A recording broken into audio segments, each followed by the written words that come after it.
এই সংবিধান সংস্কার যাতে না হয়, এই জটিলতা, এটা কিন্তু পুরাটা একটা ইঞ্জিনিয়ারিং আজকে আমরা দেখতে পাচ্ছি। আজকে জাতির সামনে সেটা উন্মোচন হচ্ছে খলিলুর রহমানের সেই মন্ত্রিসভায় যোগ দেওয়ার মাধ্যমে।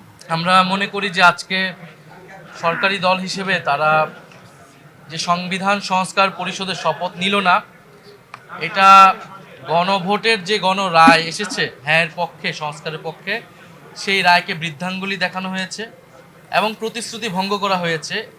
সরকার গঠনের প্রথম দিনই যারা প্রতিশ্রুতি ভঙ্গ করলো তাদের কাছ থেকে এই দেশ জাতি বা আমরা কি আশা করব সেটা সবার মনেই প্রশ্ন তৈরি হয়েছে। এবং এটা শুধু রাজনৈতিক প্রতিশ্রুতি ভঙ্গ নয়, এটা কিন্তু আইনি সংকট এবং জটিলতা তৈরি করেছে।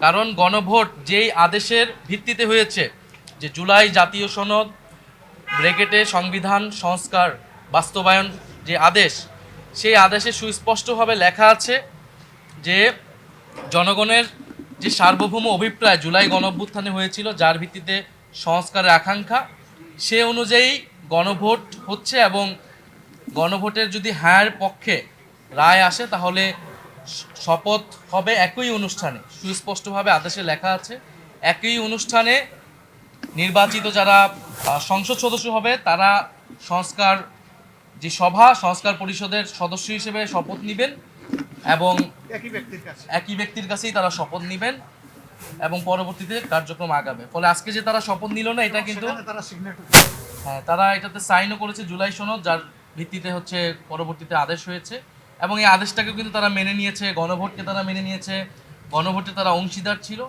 ফলে যেই ব্যাখ্যা তারা দিচ্ছে এই ব্যাখ্যাটি একেবারেই গ্রহণযোগ্য না। কারণ গণভোট বলতেছে সংবিধানে নাই, গণভোট জিনিসটাই সংবিধানে ছিল না। গণভোটের বৈধতা হচ্ছে সেই আদেশ। ফলে সেই আদেশ সবাই মেনেই আমরা এই নির্বাচনে এবং গণভোটে অংশ নিয়েছি। ফলে এখানে একটা আইনি এবং সাংবিধানিক সংকটও তৈরি হলো। আমরা জানি না এটা কিভাবে এটা নিরসন হবে। আমরা আহ্বান করব যে তারা দ্রুত সময়ের মধ্যে শপথ পাঠ করে এই সংকটের নিরসন করবে এবং জনগণের প্রতি কাছে যে আমাদের সকলের প্রতিশ্রুতি ছিল সংস্কারের পক্ষে, সেই প্রতিশ্রুতির পক্ষে কাজ করবে।